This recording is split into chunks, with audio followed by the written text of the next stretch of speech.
Mahamar, je suis l'un des 3 cofondateurs de The Family. Et qui, par curiosité, ici, connaît The Family? D'accord, donc c'est impressionnant, on est chanceux. Ça, c'est le pouvoir de l'Internet. C'est que je pense qu'il y a quelque chose d'incroyable dans l'Internet. C'est cette capacité à faire connaître des idées, à les faire prospérer sans aucune barrière. Alors, je vais vous parler de rupture numérique. Peut-être avant de commencer, je vais vous parler juste une petite minute de moi. Il y a beaucoup de noms qui me sont attachés, il y a beaucoup de fonctions, etc. Mais au fond, il y a quand même quelque chose d'assez particulier. C'est que je pense que je représente l'un des premiers, la génération de transition dans ce nouveau monde. Génération de transition parce que moi, j'ai connu les exposés en bibliothèque et j'ai connu le début de l'Internet. Quand je me suis connecté à Internet pour la première fois de ma vie, c'était en 96. Et en 96, il y avait 31 millions de personnes sur Internet. En 98, il y en avait 70 millions. Et cette année, il y a ma mère sur Internet. Donc, vous voyez la courbe exponentielle. Si une femme de 67 ans au sud Liban installe Internet et utilise Internet, c'est que Internet est devenu mainstream. Alors, il y a quelque chose qui, moi, m'a toujours fasciné, étant né là-dedans et en ayant grandi là-dedans, c'est à quel point l'Internet avait ce côté mystifiant et complexant auprès des gens. Alors, pour 2 raisons. D'abord parce que Internet s'est rentré dans la vie des gens par la porte de la technique. C'est-à-dire qu'on a cette idée que Internet, c'est une affaire d'ingénieurs, c'est une affaire de techniciens, c'est une affaire de gens qui savent programmer, utiliser des ordinateurs. Alors que pour moi, Internet, ça a avant tout été un phénomène politique. Et ça, je pense que c'est important de le comprendre parce que ça explique beaucoup de choses dans ce que je fais, dans ce que The Family est. C'est qu'on pense que Internet, c'est simplement la dernière étape de la démocratie. C'est-à-dire que dans un monde où petit à petit tout se démocratise, dans un monde où les gens ont de plus en plus de pouvoir, Internet c'est simplement l'occasion de pouvoir exprimer ce pouvoir et à une échelle incroyable. Alors je peux vous raconter une anecdote que j'ai racontée à Dijon, que je raconte tout le temps, mais qui me fascine. Je me suis rendu compte de ça la première fois en 2010 quand j'ai pris l'avion pour San Francisco. Parce que cette année-là, quand j'ai pris l'avion pour San Francisco, il y avait un type dans l'avion qui avait une guitare en soute. Et la guitare s'est fait casser en 50 morceaux. Et quand je dis 50 morceaux, il faut imaginer une guitare complètement broyée, accrochée dans du scotch, avec un mot dessus. On est désolé pour ce qui est arrivé à votre guitare. Voilà 20 $ à faire valoir sur votre prochain vol avec nous. Merci. Et donc, je me souviens très bien parce que j'étais à l'aéroport et je vois ce type avec sa guitare. Et donc, à peu près comme tous les gens normaux, j'ai ignoré sa peine et je suis parti. Et en arrivant chez moi, quelques jours plus tard, j'ai un ami qui m'envoie une vidéo et qui me dit « Regarde ça, c'est très drôle ». Et là, j'ouvre un lien YouTube et je vois ce type en train de chanter une chanson en hommage à sa guitare. Et la chanson a 10 000 vues. Et je me dis « Tiens, c'est marrant, on dirait le type qui était à l'aéroport ». Alors effectivement, c'était bien le type qui était à l'aéroport. 3 jours après, j'allume la télé et je vois que la vidéo a fait des millions de vues. Et le PDG d'United Airlines présente ses excuses à ce type à la télé et lui remet une guitare.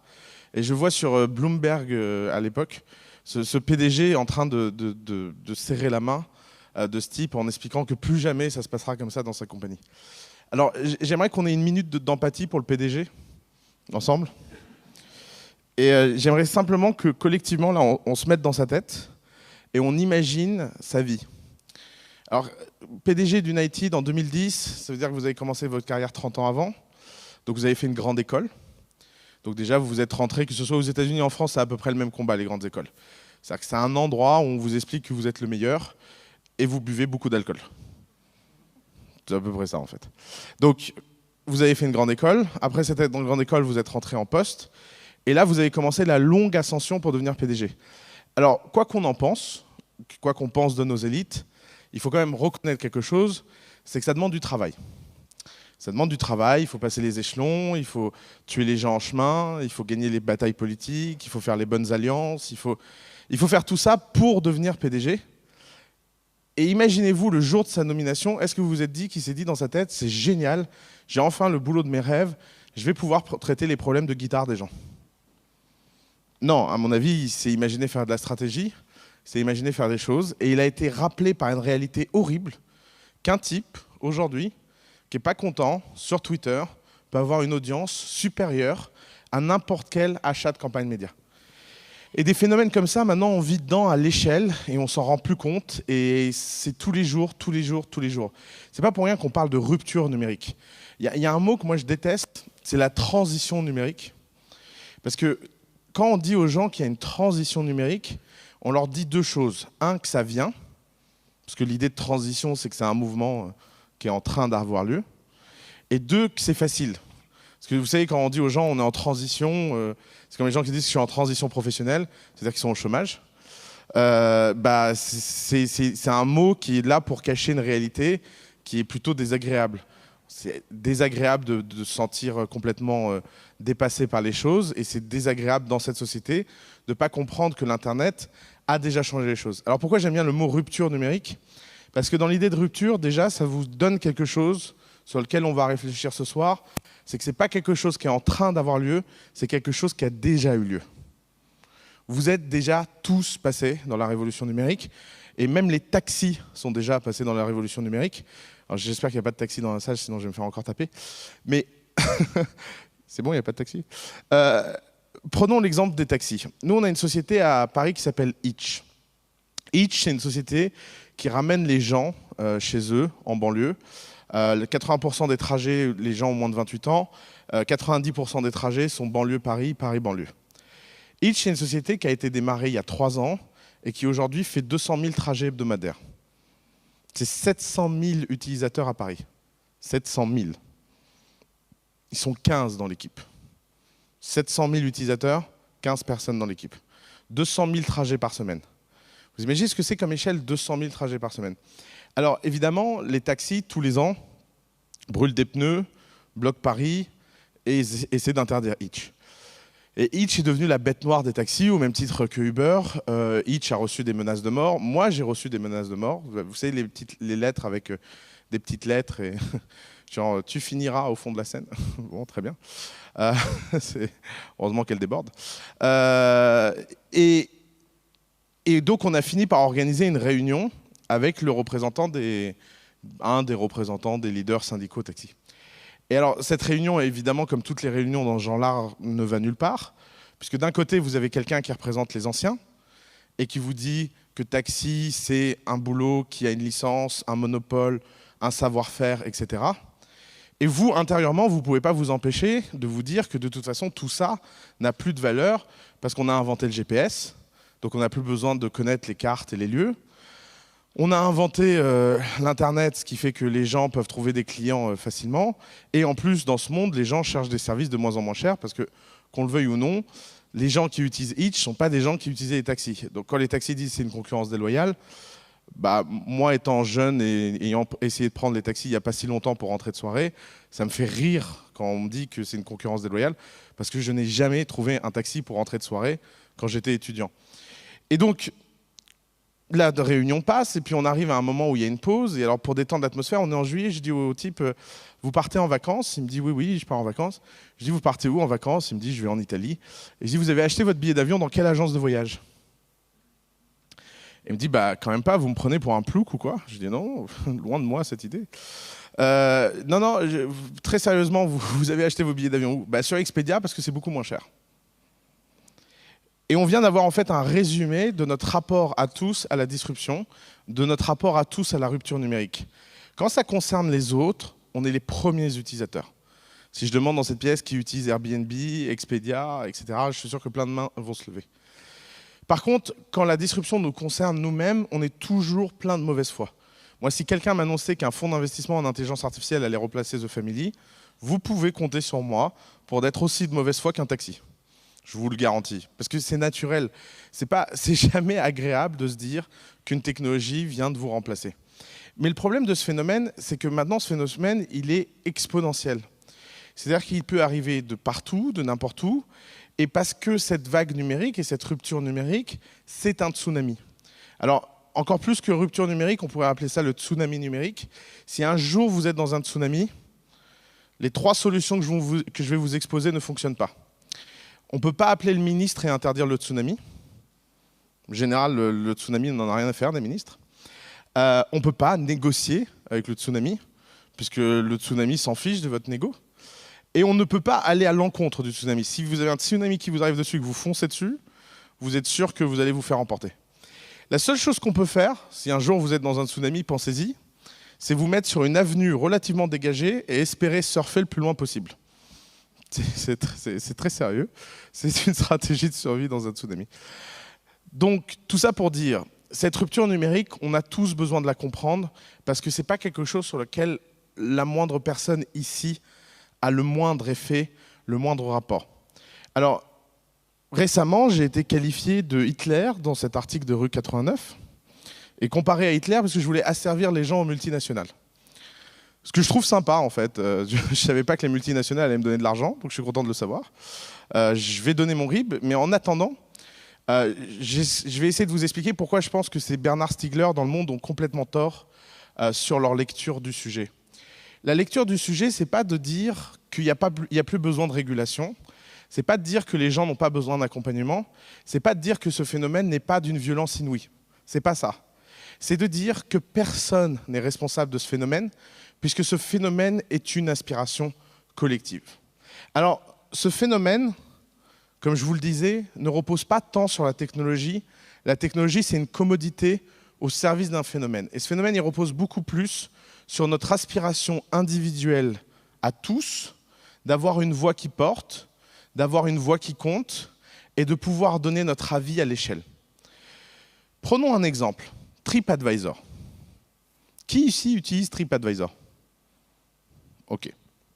Donc il y a à peu près une moitié de la salle qui s'est levée. Alors TripAdvisor, c'est un cas qui, moi, me fascine, parce qu'ils ont un pays où ils n'arrivent pas, c'est la France. Vous savez pourquoi? Parce qu'il n'y a que des avis négatifs. En France, les gens ne vont pas écrire un avis pour dire que ça s'est bien passé. Ils vont pour dire que ça s'est mal passé. Résultat, ils ne savent plus quoi faire. Parce que résultat, les notes de l'ensemble des établissements est décroissante. Alors, ils ont tout essayé, le positive culture, d'essayer de donner des incitations à écrire des messages gentils, etc. Alors, ils ne l'avoueront pas, mais ils ont trouvé une solution très efficace, c'est les fausses reviews. Pourquoi? Parce que c'est la seule façon, finalement, de rétablir à peu près l'équilibre. Mais pour moi, TripAdvisor, c'est la preuve que l'Internet est simplement un médium. Donc la première tendance de fond qu'il faut bien avoir à l'esprit, c'est que pour la première fois dans l'histoire de l'humanité, la voix de quiconque vaut la voix de tout le monde. Et ça, c'est unique. On est revenu à un temps tribal, très démocratique, où la voix de n'importe qui au hasard ici peut devenir la voix générale si elle est relayée. Pensez qu'on vit dans un monde où l'une des chansons les plus célèbres de l'année 2011, c'est un petit gros qui chante en coréen. C'est quand même dingue. Moi, si en 2010, c'est-à-dire l'année avant, on m'avait dit « tu verras, l'année prochaine, je le sens, le tube de l'été, c'est un coréen », j'aurais dit quoi? Mais bien sûr, oui. Et c'est en ça que le monde est incroyable. Le monde est incroyable parce que d'un seul coup, la voix de tout le monde a une portée. Et ça repose sur quoi? Ça repose sur quelque chose qui est que la distribution de l'information est devenue une commodité. Et ça donne plein de micro-phénomènes qui ont l'air de ne pas être liés entre eux, mais qui pourtant le sont dans cette rupture numérique. La première, c'est la perte d'impact du journalisme. Alors je vis à Londres, je viens de vivre le Brexit. Et quand même un truc génial dans le Brexit, c'est qu'à peu près tous les journaux étaient contre le Brexit. À peu près tous les journaux ont fait du fact-checking sur les arguments du livre. Et ils ont tous montré que les arguments du livre étaient tous plus faux les uns que les autres. Et il n'y a pas un Anglais qui a fait confiance aux journalistes. Pourquoi? Parce que la parole centralisée a beaucoup moins d'impact de nos jours que la parole de vos copains sur les réseaux sociaux. Alors il y a deux façons de prendre ce phénomène. La façon numéro 1, c'est d'être dans le déni et dire c'est n'importe quoi. Maintenant, n'importe qui peut raconter n'importe quoi en ligne. Pourtant, il y a un fait qu'il faut regarder en face, c'est Wikipédia par exemple. Le taux de fiabilité de Wikipédia est supérieur à n'importe quelle encyclopédie écrite dans l'histoire de l'humanité. Pourquoi? Tout simplement parce que pour un ahuri sur Internet, il y a un type bien. Et qu'en fait, cet nouvel équilibre des forces ne se passe plus par la validation de l'institution, elle se passe par la validation des foules. Et les foules, à l'échelle, dans le temps, finissent par avoir raison. Alors évidemment, ça a des effets hyper négatifs, comme dans une campagne politique hystérique, où les gens qui veulent sortir sont toujours plus motivés que les gens qui veulent rester. Résultat, ça donne des gens qui veulent rester et qui ont des arguments assez bidons, et des gens qui veulent sortir, qui ont des arguments faux, mais qui percutent, et qui donc ont de la voix sur Internet, et qui se dispersent, et qui se diffusent. Ce qui veut dire aussi que si aujourd'hui un blogueur a autant d'importance qu'un journaliste, c'est parce que la distribution de l'information est, elle, devenue une commodité. Prenons cette salle ici. Qui regarde ici la télé plus d'une fois par semaine? Levez la main. Donc ça veut dire qu'ici, il y a un tiers de la salle qui ne regarde plus la télé, qui regarde la télé moins d'une fois par semaine. Un tiers de la salle. Si on avait posé la même question il y a 10 ans, c'était 100% de la salle. Et si vous regardez le temps de consommation de télé, il est en décroissance. Même aux États-Unis. Si aux États-Unis, la télé est en décroissance, c'est vraiment que la télé est en décroissance partout. Pourquoi? Parce que les gens vont de plus en plus chercher des médias en direct, tout seuls, et parce que la centralisation de l'information et la centralisation de cette distribution a de moins en moins de valeur. Le deuxième phénomène qui sous-tend ça, c'est l'importance de l'argent. Si vous regardez le coût de création d'une start-up, il y a 10 ans, c'était 100 fois plus qu'aujourd'hui. Et si vous regardez il y a 20 ans, c'était 10 000 fois plus qu'aujourd'hui. Alors, ça donne, encore une fois, il y a un effet pervers, c'est qu'on a l'impression que n'importe qui peut devenir entrepreneur. Et quand je dis n'importe qui, c'est vraiment n'importe qui. Vous n'imaginez pas le nombre de projets qu'on voit passer, nous, par jour. On se dit, mais c'est pas possible, mais qui peut vraiment défendre ça? Mais en même temps, c'est une liberté incroyable, puisque l'existence d'un projet n'est plus l'apanage de quelques capitalistes, mais c'est l'apanage de tout le monde, puisque n'importe qui peut se lancer et se confronter à une méritocratie unique, qui est l'Internet. Sur Internet, les gens votent avec leur argent ou leur temps.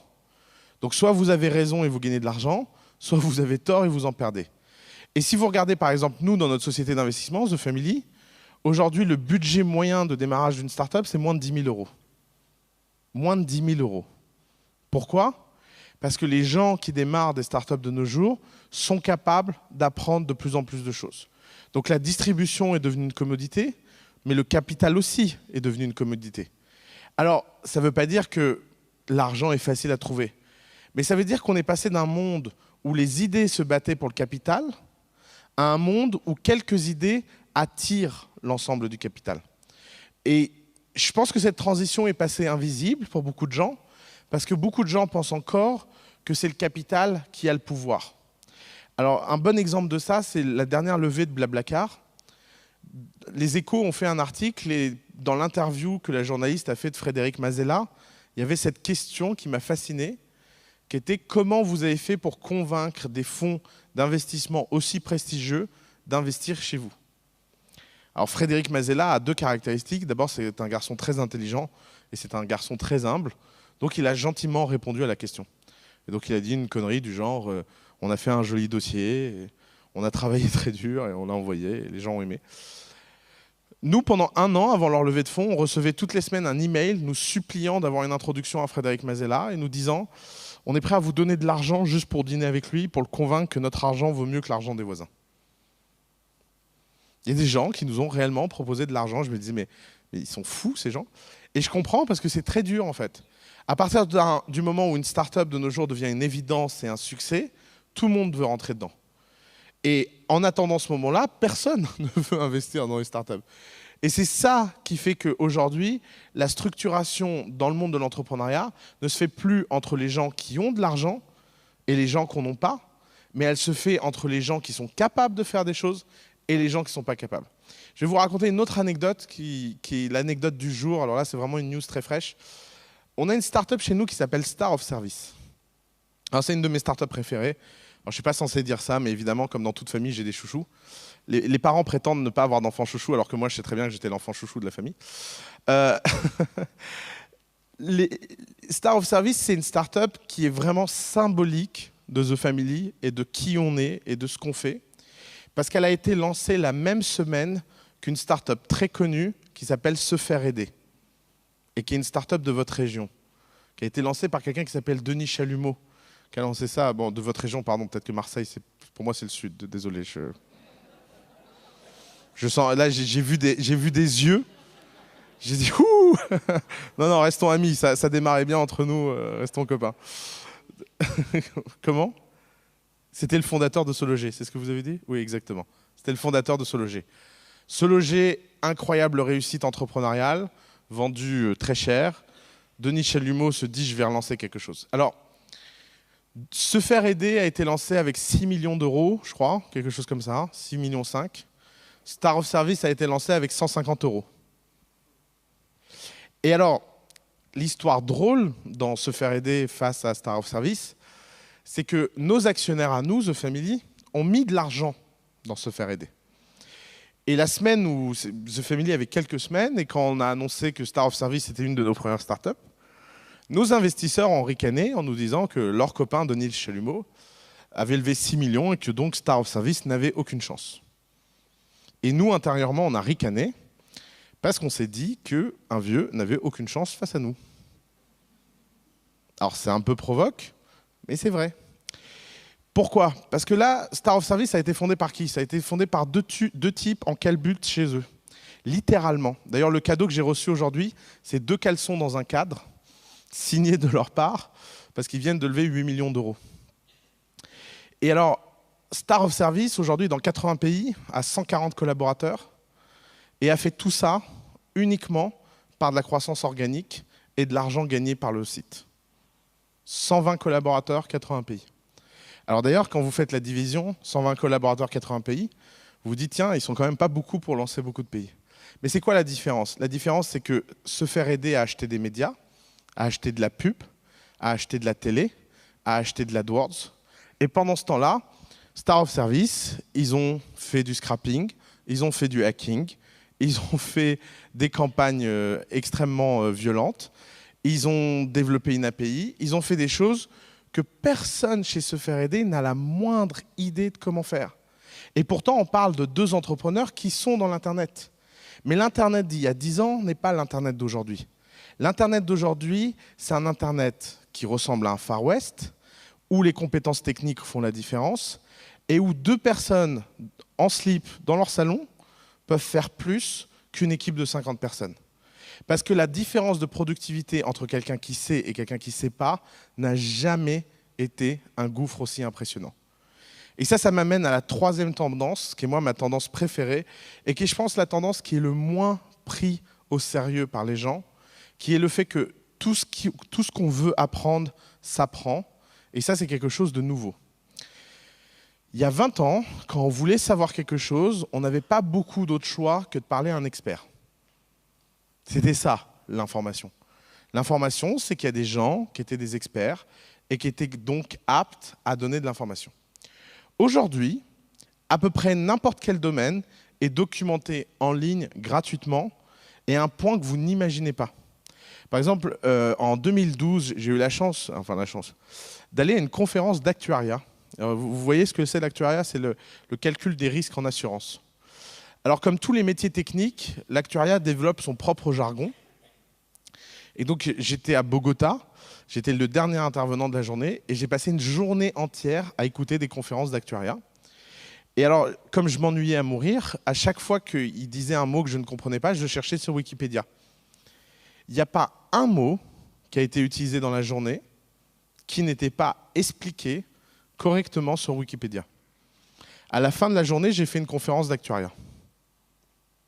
J'aurais expliqué tout mon truc, mais avec des mots d'actuariat. Et ils sont quand même tous venus me féliciter en me disant qu'ils ne savaient pas que j'étais actuaire.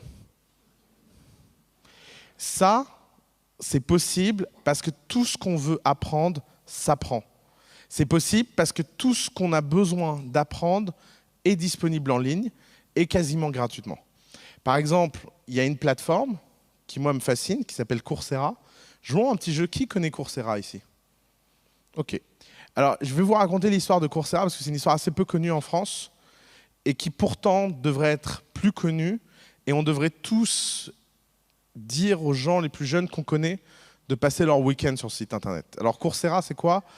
C'est une idée toute bête, c'est de mettre une caméra dans les salles de classe de toutes les universités d'Ivy League américaines et maintenant des meilleures universités du monde.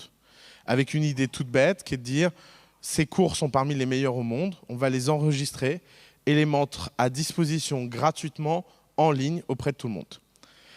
Alors, Coursera, c'est une histoire drôle parce qu'à peu près comme toutes les idées de start-up, Ça a l'air complètement con au début. Je vous invite à imaginer la scène entre le président de l'université de Stanford, qui fait payer 85 000 $ par an chaque étudiant, et le fondateur de Coursera qui vient le voir et lui dit « Monsieur le Président, j'ai une idée. Vous voyez les cours là que vous faites payer à tout le monde, on va les mettre en ligne gratos. Ça va être génial. » Alors il faut savoir qu'il a quand même fallu attendre le changement de président pour que ça se fasse. Et même le président qui a accepté de le faire était vraiment, vraiment sceptique. Et il raconte cette histoire très drôle où il dit « J'étais tellement persuadé que ça ne marcherait pas, qu'aucun prof n'accepterait de mettre les cours en ligne, que je me suis dit que je pouvais bien lui dire oui et que ce seraient les autres qui diraient non. » Donc une fois qu'il a eu l'autorisation de l'université, il a fallu convaincre les profs. Alors là, c'est là que ça devient drôle. Parce que vous êtes à Stanford, vous imaginez des profs incroyablement progressistes qui tout de suite vont sauter sur l'innovation et trouver ça génial. À peu près comme partout ailleurs, les profs de Stanford ont dit « Quoi ? Vous voulez que les gens sachent ce que je vais dire ? Mais vous imaginez si je dis une erreur et que les gens peuvent le savoir ? Bon, encore, mes étudiants, ils n'écoutent pas vraiment. Mais là, les gens, s'ils regardent, c'est qu'ils écoutent vraiment. Non, non, non, c'est trop risqué.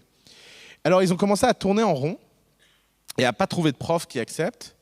Et donc, le président de l'université a eu un geste chrétien en leur faveur. Il a forcé un prof à aller en ligne. Et alors, ce n'est pas n'importe quel prof qui a été forcé à aller en ligne.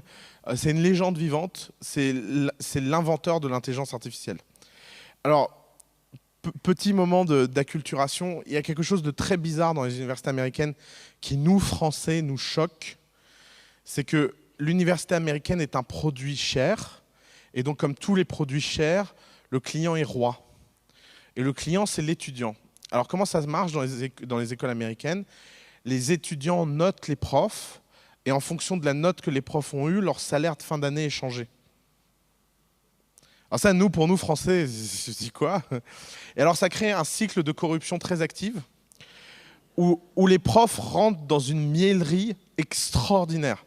Moi, j'ai assisté à des cours à Stanford où les élèves font des exposés, vous vous dites, mais le type est encore ivre. Et le prof dit marvelous, like this is the most amazing exposé I ever heard. Wow, you're such a great guy. Please sit down. Et je me dis dans sa tête, il doit se dire mais quel crétin. Et alors, ce prof est ukrainien, donc il n'est pas du tout dans la mode californienne. Et c'est plutôt le genre à dire this is shit, go to your room. Donc il y a des histoires très connues à Stanford où carrément il interrompt les exposés et il déchire les ordinateurs et leur dit arrête l'informatique, c'est pas fait pour toi. Et donc c'est pas du tout l'ambiance. Alors ils se sont dit on va prendre lui parce que lui de toute façon il peut pas vraiment refuser comme ça. Et alors deuxième caractéristique, il faut savoir qu'il y a 3000 personnes en computer science tous les ans qui font Stanford, 3000 personnes. Il n'y en a que 40 qui suivent le cours d'intelligence artificielle. Alors pour 3 raisons. D'abord, le mec n'est pas sympa, ce qui quand même est compliqué. Deuxièmement, le cours est le vendredi matin, donc vraiment il fait tout pour que personne vienne. Et troisièmement, c'est très dur d'avoir une bonne note, parce qu'il note vraiment très durement. Il fait partie de cette tradition des profs européens qui pensent qu'une note va de 0 à 10, mais pas même quand elle est sur 20. Et donc les élèves ne comprennent pas, ils ne comprennent pas pourquoi ils n'ont pas facilement des A. Et donc, en moyenne, 40 élèves. Sur les 40 élèves, il y en a 20 qui sont étrangers, qui ne sont pas au courant. Il y en a 10 qui se sont réveillés trop tard pour s'inscrire aux autres cours. Il n'y a plus de place nulle part ailleurs et ils finissent dans ce cours en tremblant. Et puis, il y en a 10 qui sont des vrais passionnés et qui aiment ça et qui viennent et qui travaillent dur. Ils ont mis le cours sur Coursera. 350 000 personnes se sont inscrites dans le monde. 350 000, la première année. Sur les 350 000 personnes, il y en a 100 000 qui ont suivi le cours jusqu'au bout. Et qui ont donc supporté son accent jusqu'au bout. Sur les 100 000, il y en a 15 000 qui ont passé l'examen. Il y en a 10 000 qui l'ont réussi. Et sur les 10 000 qui l'ont réussi, il y en a 7 000 qui vivent dans un pays du tiers-monde. Et alors, sur les 10 000 personnes qui ont réussi l'examen, il faut savoir qu'il y en a 5 000 qui ont moins de 18 ans. 5 000. Passer de 40 à 5 000 personnes formées au niveau le plus élevé de l'intelligence artificielle dans le monde. Alors, le Financial Times a titré sur la victoire des MOOC en disant on passe de 40 à 10 000. Les Échos, c'est pas une blague, ont titré sur l'échec des MOOC. Seulement 10 000 personnes ont réussi l'examen sur 300 000 élèves. Ceci n'est pas une blague. Vous pouvez aller sur Google et fact-checker. Alors, il y a 3 messages à retenir dans ça. Le premier, c'est que décidément, notre presse est dépressive. Deuxième, c'est que on est très fiers de nos institutions d'éducation en France. On est très fiers de nos grandes écoles, on est très fiers de nos lycées, on est très fiers de ces infrastructures qui font que les gens sont à l'école de 8h à 18h le soir à apprendre des trucs qui ne servent plus à rien. Pendant que des enfants dans des pays beaucoup moins favorisés n'ont pas d'autre choix que d'avoir de la connaissance par eux-mêmes et qui sont en ce moment même en train de se former aux meilleures techniques du monde. Par exemple, nous on a un entrepreneur à The Family qui a 15 ans, qui est au Nigeria, qui s'appelle DJ Focus, parce que c'est important d'être focus d'après lui, et qui a lancé le plus grand complexe électrique de son village, et qui maintenant alimente 200 villages en électricité. Parce qu'il a appris dans les cours du MIT à comment fabriquer des batteries solaires. 15 ans. Pensons aux enfants de 15 ans qu'on connaît et qui sont au lycée du coin et qui rentrent le soir en disant hey, « je m'ennuie ». Vous voyez la vague où elle vient? Le fait que dans ce monde, tout ce qu'on ait envie d'apprendre s'apprend, fait qu'il y a une nouvelle fracture sociale entre une élite agile qui vit dans ce monde, qui est à l'aise dans ce monde, qui est à peu près capable d'apprendre tout ce qu'elle a besoin d'apprendre et de développer à peu près tout ce qu'elle a besoin de développer, et une grande partie de la population qui se sent complètement jet-laguée parce qu'elle se dit qu'elle ne comprend pas, qu'elle n'arrive pas à avancer aussi vite et qui ne voit pas la concurrence déferler. Et le troisième phénomène, c'est que maintenant, il n'y a plus de province. Où qu'on soit, on est touché par ces phénomènes économiques. The Family, on est en train de travailler sur une étude de place qui s'appelle la révolution numérique dans les territoires pour expliquer quelque chose qu'on pense qui est que le numérique est à la fois une chance et un défi pour l'ensemble des territoires. Une chance parce que enfin la décentralisation pourra réellement exister. Par définition, le numérique veut dire qu'on peut être n'importe où et être partout à la fois. Et nous, par exemple, on assiste à un phénomène à The Family, c'est les entreprises sans bureau. On a de plus en plus d'équipes 100% distribuées. Par exemple, Star of Service, je vous parlais tout à l'heure de leurs 120 collaborateurs, 80 pays. Ils ont des gens dans 17 pays différents et ils n'ont jamais rencontré personne. Ils n'ont jamais rencontré aucun de leurs collaborateurs autrement que par Skype. Quand vous rentrez dans leur bureau, il y a un mur géant avec tous les écrans de tous les employés qui partout travaillent et ça change et ça défile. Mais à part ça, ils ont rien. Donc, c'est quand même hyper important de se dire qu'aujourd'hui, des gens peuvent décider de décorréler pour qui ils travaillent, de où ils vivent. Par exemple, nous, notre équipe de développeurs à The Family, ils sont à Toulouse, parce qu'ils sont de Toulouse, ils adorent leur vie là-bas. Et pourtant, c'est des développeurs exceptionnels qui, juste avant, travaillaient pour l'une des meilleures startups de la vallée. Et ça, c'est nouveau. C'était pas, avant, si on n'allait pas dans les centres et dans les concentrations urbaines, on n'avait aucune possibilité d'ambition et de carrière. Maintenant, il est possible d'être complètement décentralisé. Donc ça, c'est la chance. Mais le défi, c'est que donc, plus on est décentralisé, plus on doit être au top. L'idée qui voulait avant que parce qu'on était un peu éloigné des centres, on pouvait se permettre d'être moins ambitieux, on pouvait se permettre d'avoir des business un peu plus pépères, on pouvait se permettre d'avoir une économie ronronnante, notable, avec à peu près toutes les images de Balzac et de Zola que vous avez dans la tête, ben, c'est plus possible. Pourquoi? Parce que les entreprises scalent dans des dimensions complètement délirantes. Alors scaler, ça veut dire quoi? C'est un mot qu'on utilise tout le temps. Ça veut dire que les coûts fixes sont plus ou moins élevés, mais les coûts variables sont décroissants parce que c'est des entreprises qui cherchent des effets de réseau. Qui dans cette salle utilise Google? Voilà. Est-ce que vous pensez que Google s'est dit qu'ils allaient ouvrir un bureau à Perpignan pour vous convaincre d'utiliser Google? Qui utilise WhatsApp? WhatsApp, c'est 1 milliard de personnes par jour qui l'utilisent, dont ma maman dont je vous parlais tout à l'heure. Comme je ne répondais plus au téléphone, elle s'est dit je vais aller sur WhatsApp. Donc vous comprenez, ces entreprises ont des méthodes de développement, ont des techniques d'approche qui sont universelles. Et vous pouvez vous dire que c'est réservé à l'Internet, que ok, je comprends bien le Facebook, le WhatsApp du coin, mais en quoi ça va toucher mon boulanger? Bah, attendez que votre boulanger soit un robot. Et ça, c'est la dernière des tendances. C'est que, pour moi, la révolution numérique, la rupture numérique n'en est qu'au tout début, parce qu'elle n'a concerné que les purs players de l'Internet. Et les purs players de l'Internet étaient les sujets industriels les moins intéressants. Ce qui est intéressant, c'est les batailles à venir. Si vous regardez la première génération de géants, ça a été les moteurs de recherche, les médias, l'entertainment, tout ce qui compose le pur Internet, le pur digital. Puis est apparu les Uber de ce monde. Alors là, ça commence à être un peu moins digital, parce que quand même, il faut quand même un mec qui conduit une voiture et qui amène les gens d'un point à un point. Il faut des voitures, il faut de la logistique, il faut de la recherche opérationnelle. Mais regardez la vitesse à laquelle Uber s'est développé dans le monde. On va prendre juste 3 chiffres sur Uber, dont je suis sûr que vous n'avez pas conscience.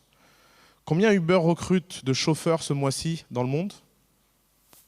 1 million. 1 million. Ce mois-ci, Uber rajoutera 1 million de chauffeurs dans le monde. 1 million. C'est un gros chiffre, 1 million. Combien Uber a fait de revenus à San Francisco en 2015? De janvier à décembre 2015, le volume d'affaires de Uber à San Francisco, 1 milliard de dollars. C'était quoi le marché des taxis en 2008 à San Francisco quand Uber a démarré? 203 millions de dollars.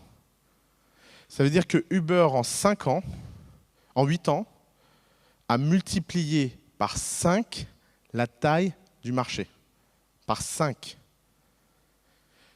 Et la plus vieille société de taxi de San Francisco, qui s'appelle Yellow Cab, qui est un groupe familial lancé en 1870, qui était à sa 4e génération de dirigeants, a déposé un Chapter 11 et a jeté l'éponge. La plus vieille société de taxi des États-Unis, qui était sur la côte ouest et la côte est, Yellow Cab, a déposé le bilan. Ils n'ont pas transformé, adapté, etc. Ils ont juste déposé le bilan, ils ont lâché l'affaire, ils ont abandonné la partie. Et en face, vous avez quelqu'un qui a montré que depuis 130 ans, ils faisaient mal leur travail. Et ils faisaient très mal leur travail parce qu'ils le faisaient mal à l'échelle. Si quelqu'un peut en 8 ans doubler par 5 la taille d'un marché, c'est que le monopole qui était avant dans ce marché était clairement sous-exploité. Et quand vous regardez un Uber dans son développement, 3e chiffre, quel est l'impact macroéconomique le plus important que Uber a eu sur ce monde? La baisse des ventes de voitures. En Californie, les ventes de voitures ont baissé de 20% en 5 ans. Pourquoi?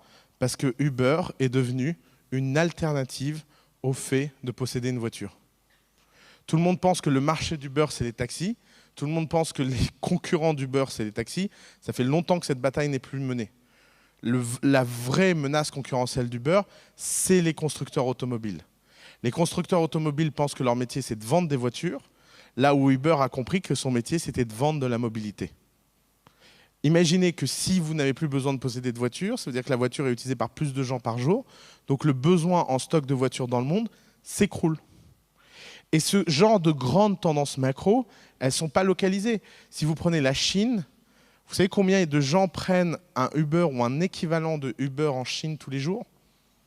400 millions. 400 millions de personnes prennent Uber ou un équivalent de Uber tous les jours en Chine. 400 millions de personnes. C'est la taille de l'Europe. Donc vous comprenez les empires qui sont en train de se créer? C'est que d'un seul coup, on est en train de rentrer dans un monde où quand quelqu'un bâtit quelque chose qui marche, la distance entre lui et l'ensemble des utilisateurs de la planète n'a jamais été aussi réduite. Uber a lancé 110 villes en 5 ans, sur les 5 dernières années. 110 villes. Ils n'ont pas lancé 5, 10, 20, ils en ont lancé 110. Donc c'est possible qu'ils en lancent 1000 dans les 5 ans qui viennent. Pourquoi? Parce que leur effet de réseau est plus important que leur effet de sélection. Là où n'importe quelle entreprise traditionnelle n'aurait jamais pu développer les process qui lui permettent de croître à l'infini, ces entreprises du numérique en sont capables parce qu'elles sont dirigées par des gens qui maîtrisent et sont nés dans l'Internet. Et l'Internet va conquérir des secteurs beaucoup plus traditionnels. Par exemple, vous prenez un autre de nos chouchous à The Family, il s'appelle Agricool. Alors Agricool, ils font quoi? Ils font pousser des fraises dans des conteneurs.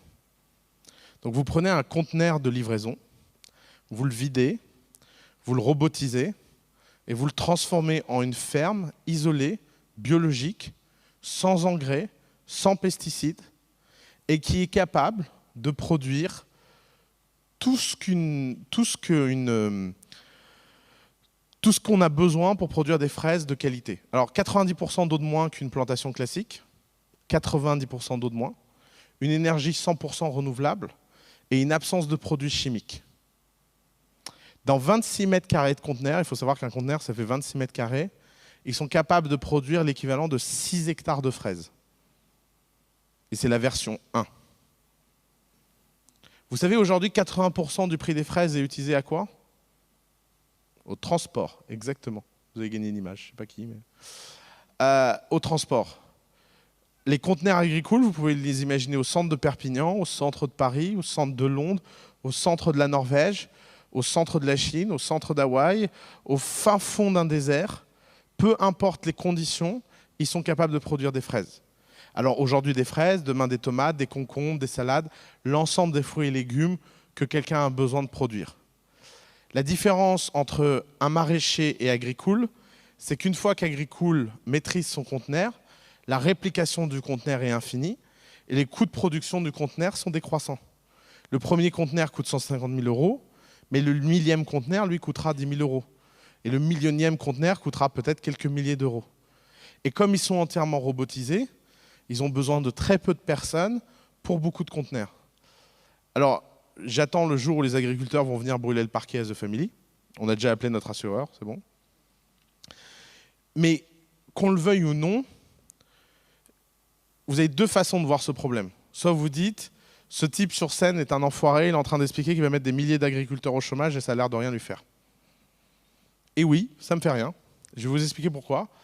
Parce que je pense que ce n'est pas le boulot de milliers d'humains de produire dans des conditions difficiles de la nourriture. Et je pense que c'est sur ce sujet-là que je vais finir. On nous a raconté pendant des années et des années que la définition d'un homme se faisait par son travail. Et on a amené des gens, de plus en plus d'humains, à faire des tâches ignobles, qui ne sont ni bonnes pour la santé, ni bonnes pour l'environnement, ni bonnes pour la société. Et on a laissé les gens se définir par ça, comme si c'était l'alpha et l'oméga de toute chose. Moi, je prétends qu'on est en train de bâtir un monde dans lequel la robotique, l'intelligence artificielle, va remplacer des millions d'emplois et va forcer les gens à se prendre en main dans un monde où la connaissance et le savoir sont disponibles. Et c'est ça le sujet de fond. Le sujet de fond, c'est que moi j'ai vécu une histoire personnelle. J'ai vu des gens dans ma famille apprendre à lire et à écrire à 50 ans, et je les ai vus à 60 ans changer de vie. Donc si ça c'est possible au fin fond d'un village du sud Liban, je ne vois pas pourquoi ce ne serait pas possible dans l'ensemble de nos sociétés développées. Mais le problème c'est que le changement ça fait peur. Et pourtant ces changements ils ne sont pas nouveaux. Je vais vous raconter une anecdote. Vous savez quelle était la profession la plus courante à Rome au 5e siècle avant Jésus-Christ? Pas du tout. Les idées vraiment mal placées. La prostitution à Rome, c'était rare parce qu'il n'y avait pas besoin de payer. Non. Quelle était la profession? Si quelqu'un trouve, je lui offre un dîner. Esclave. Non, alors c'est pas une profession, esclave. Mais effectivement, beaucoup d'esclaves. Mais c'est pas une profession. Non, une profession, c'est-à-dire fait par des citoyens, payé, rémunéré. C'est une carrière. Scribe, non. Non. Non, gladiateur, il y en a peu. D'abord, il faut être musclé, fort. Il faut voir le film Gladiateur. Comment? Non. Allez, je vous donne la réponse. Porteur d'eau. Un citoyen... Ah, vous l'avez dit? Bah, bravo, gagnez un dîner. Il y a 2 dîners? 2 dîners, super. Je vous invite après. 3 dîners. Non, ne me mentez pas, c'est bon. Un citoyen sur 2 à Rome portait l'eau. Un jour, il y a un type qui est venu et qui a dit « J'ai une idée géniale. On va faire un pont en pierre, légèrement incliné, Et comme ça, l'eau, elle va descendre de la montagne jusqu'à Rome. Ça s'appelle un aqueduc. Vous savez ce qui est arrivé à ce pauvre type? On l'a crucifié. Je fais pas une blague, rigolez pas, c'est triste. Enfin, vous imaginez le type, il arrive tout joasse là, il se dit ouais, j'ai un super truc. Pourquoi? Parce que les gens disaient, d'ailleurs il y a un texte incroyable sur le sujet, on disait, mais qu'est-ce que vont faire les gens? Vous imaginez, s'ils n'ont plus besoin de porter l'eau, qu'est-ce qu'on va faire de tous ces gens-là? Et qu'est-ce qui s'est passé? Une génération d'enfants blasés n'a pas voulu porter l'eau. Puis on s'est dit, comme ils sont tous des feignants, ces jeunes, on va mettre des aqueducs. Et puis aujourd'hui, ça paraîtrait absurde que la moitié des gens dans cette pièce portent l'eau. On a trouvé plein d'autres choses à faire. On est juste en train de vivre le même phénomène à l'échelle. Et ce n'est pas un nouveau phénomène. Le premier livre qui parle de ça, c'est Aristote, la politique, chapitre 5. C'est un livre qui a été écrit 1000 ans avant Jésus-Christ. Si 1000 ans avant Jésus-Christ, on avait déjà conscience que les automates un jour remplaceraient l'homme et que l'homme pourrait se consacrer à des tâches supérieures, ça voulait dire que ça allait devenir une réalité. Bon, on a mis un peu de temps. Je ne sais pas ce que vous avez foutu dans votre génération, les gars. Je rigole. Mais il est évident qu'on est en train de rentrer dans un monde où cette réalité n'est plus une fiction. Et c'est simple à voir. Regardez le salaire moyen d'un plombier à Paris. Plus personne ne veut être plombier. Et vous parlez à n'importe quel artisan, il vous dira « j'arrive pas à trouver de jeunes pour travailler, je ne comprends pas pourquoi ». Moi, je vais vous expliquer pourquoi. C'est parce que la plupart des jeunes ont été élevés dans l'idée que ce genre de travail n'était pas digne d'eux. Alors, bonne idée, mauvaise idée. Encore une fois, mon rôle, ce n'est pas le jugement. J'ai vraiment une tendance très très faible à juger quoi que ce soit. Je pense que c'est une vraie caractéristique des nouvelles générations. Mais il n'empêche que cette réalité, on ne peut pas s'épargner et que si on avait un robot serrurier, on serait tous contents. Parce qu'on sait très bien qu'il y a un certain nombre de métiers qui sont dans de tels monopoles que les gens ont développé des attitudes qui étaient à l'encontre de leurs clients. Et ce genre de phénomène va concerner l'ensemble des industries. L'énergie, le transport, le retail, l'hôtellerie, l'immobilier. Et il n'existe pas une industrie qui ne va pas vivre sa révolution numérique. Et le problème de la révolution numérique, c'est que ce n'est pas une boule de cristal. Personne ne peut prédire l'avenir. Vous avez plein de gens dont le métier, c'est d'expliquer où va le monde, etc. Moi, je préfère expliquer où le monde est déjà. J'ai aucune idée d'où va le monde, j'ai aucune idée de quel sera le prochain phénomène.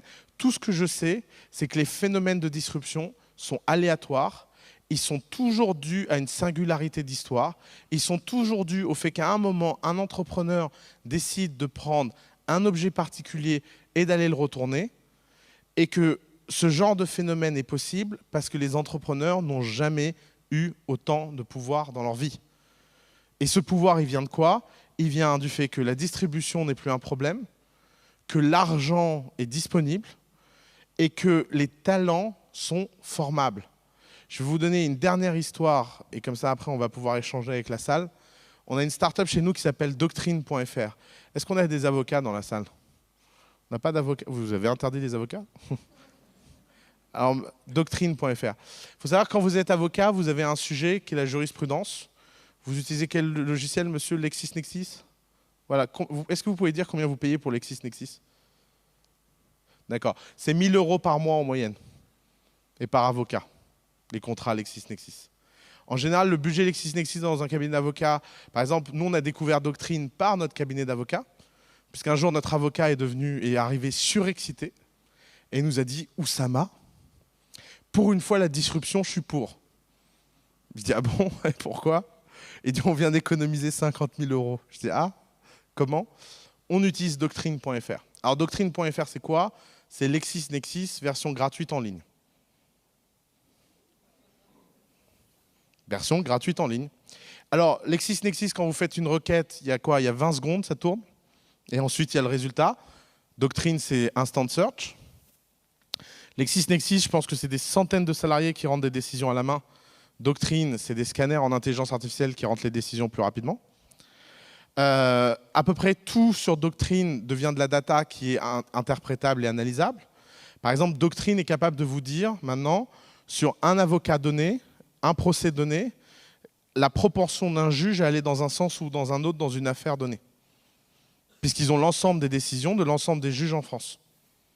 Ils peuvent vous donner les commentaires, ils peuvent vous donner les décisions de doctrine au sens large, c'est-à-dire les commentaires, et ils font tout ça en ligne, gratuitement.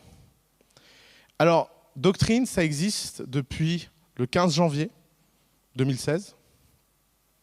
Et entre le 15 janvier 2016 et aujourd'hui, il y a 150 000 avocats qui l'utilisent en France. 150 000. En 6 mois. Et alors, comment ça a démarré? Ils ont vu une vidéo qui s'appelle « Les barbares attaquent le droit » et ils se sont dit « Tiens, c'est marrant, il y a le monopole de la documentation juridique qui a l'air sympa à casser. » Et donc, le 15 février, ils ont lancé un produit et le 15 mars, c'était en ligne. Et alors, ce qui est encore plus marrant, c'est que l'équipe a tout développé elle-même et il y a 6 mois, elle ne savait pas programmer. Parce qu'ils ont appris à programmer sur Code d'Académie. Imaginez ce genre de phénomène à l'échelle. Imaginez ce genre de phénomène ici, là-bas et ailleurs. Imaginez un monde où la distance entre l'imagination des gens et leur réalisation est extrêmement resserrée. Bah forcément, c'est un monde dans lequel l'exigence économique est de plus en plus forte, dans lequel les monopoles indus ont de moins en moins de chances de prospérer, et dans laquelle la différence entre les gens qui savent faire et les gens qui ne savent pas faire est la nouvelle fracture sociale. Et alors, en tant que société, évidemment qu'on a une problématique de fond.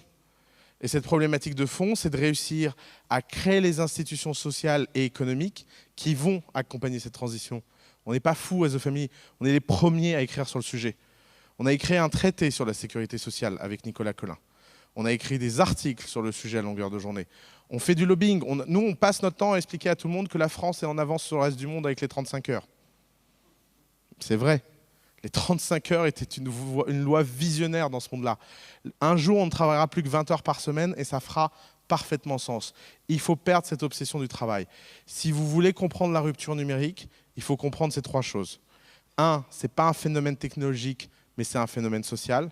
2, ça nous concerne tous et nous avons tous les moyens d'apprendre en ligne gratuitement la profondeur de ce phénomène parce que tout ce qu'on a envie d'apprendre existe déjà en ligne et est documenté et que où qu'on soit dans le monde, on est maintenant concerné par la technologie et on ne peut plus dire que c'est une affaire qui ne nous concerne pas. Soit on est dans le monde économique et on est concerné par cette révolution, soit on n'est pas dans le monde économique et dans ce cas-là, on n'est pas concerné par cette révolution. Merci beaucoup.